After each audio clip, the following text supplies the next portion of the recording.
So this is a model that I've known for a while. It's not a brand new model. I've seen reviews on YouTube, and having watched the reviews, I decided if I can get one at a fairly okay price, I will get one. Now, I spent the most of the money I have ever on a model purchasing this model. I got a bit of discount on eBay.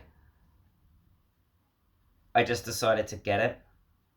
I'm not that proud because I spent a lot of money, but I knew before making the commitment that it was already a good model because I watched a review from, he's changed his YouTube channel now, it's RSP Reviews. I think he used to be known as Great Champions Tiny Cars, the Belgium guy. He was a Gilles fan. He did a really good review video on this on YouTube, so that helped make me make the decision that I knew if I did buy it, I would like the model. So it's Gilles Villeneuve's final ever race weekend, the very disastrous 1982 Belgium Grand Prix at Zolder, where unfortunately he lost his life in a practice crash chasing down Pironi's time to be fastest for qualifying, and he made contact with a back marker at a dangerous fast part of the track, and the back marker moved the wrong way and Gilles went straight into him and unfortunately had a very tragic crash. Now, I was born in 1989, so the 80s were before me, but I've watched so many races. I've watched all the races, read books. I haven't watched that many from the early 80s, but the ones I have, Gilles Villeneuve would have been my favourite driver in this period. He was incredible, wasn't he? What he did with the car, the Ferrari. He would have been champion in 82 because him and Pironi both would have been champion in 82 if it wasn't for both of them having the tragic crashes, because this was the fastest car and I believe it still won the constructors title, ironically, and Andretti famously was on pole at Italy. Anyway, this model, I will take it out of the case. I don't think I've even taken out the case yet, and I'll show you around. So it's a resin model by GP Replicas, and it comes in this special Gilles Villeneuve box and base in the colour red. It's not a perfect model, but it's one of GP Replica's better models. I try to only buy their better models because one, they're very expensive, and two, some of them can be really poor, some of them can be good. This is one of their good ones. I understand from the previous reviews I've watched it's better than the driverless BBR version.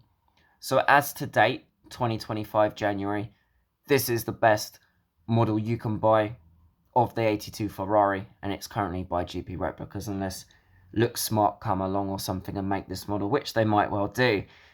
Anyway, it's a beautiful model, and it is truly stunning. The driver figure is a little bit goofy maybe, but other than that, it's okay, right? You've got the nice photo etch detail with the seatbelt.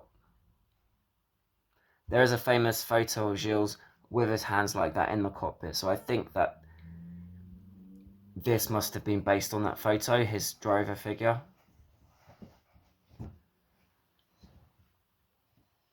You've got some really good detailing of the engine and the driveline there at the rear. I think that the chrome on the wings might be a bit too shiny. I don't think it was that shiny, but it's not something I'm that bothered by. Now, my favourite models are Exoto. I think Exoto make the best models. They haven't made a model of the 82 Ferrari, the 126 C2. So, as I've already said, right, as to date, this is currently the best model made for this car.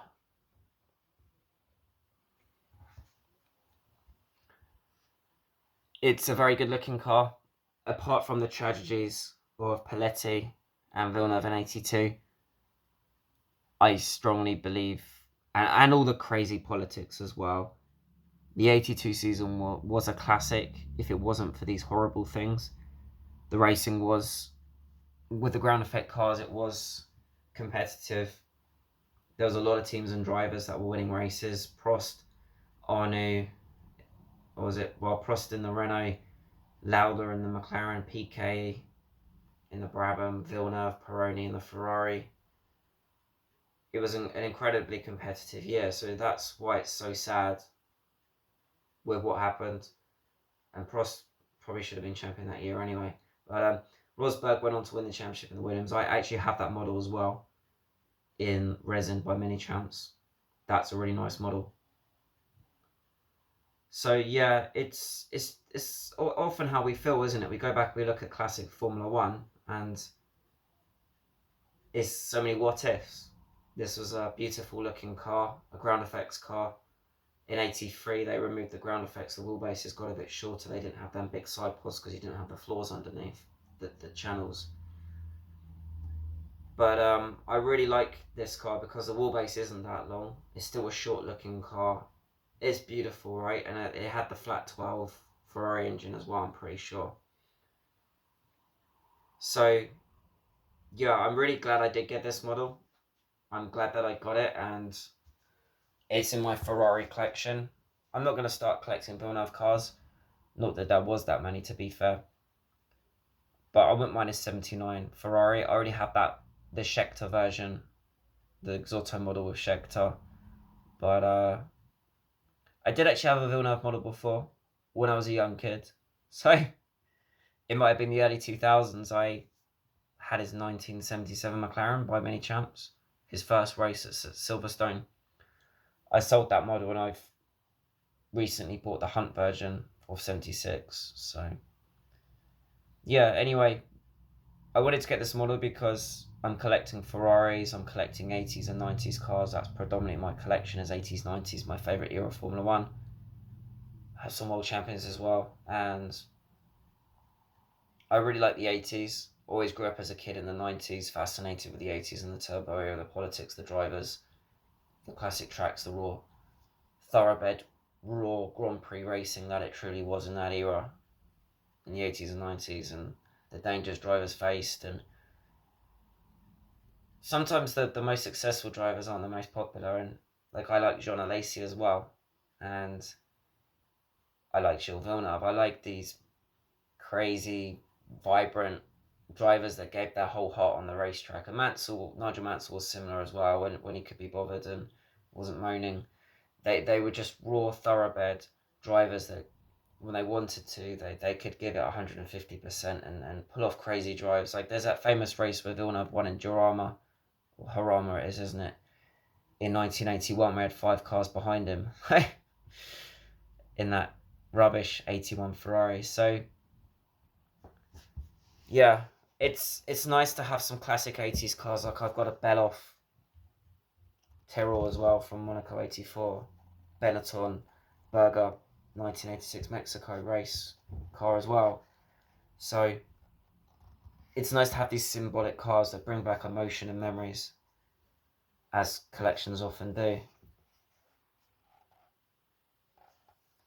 So yeah, a bit of a ramble there. I'm not going to talk too much about the model because I'm not like a massive expert on this era of Formula One.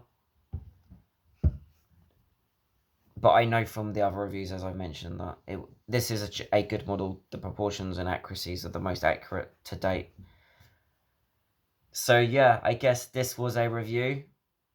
Let me know your thoughts. I would love to hear about Gilles Villeneuve or Ferraris or any other models you're collecting and how this model compares. Maybe you have this model. Tell me what you think. Thank you for watching this video, guys.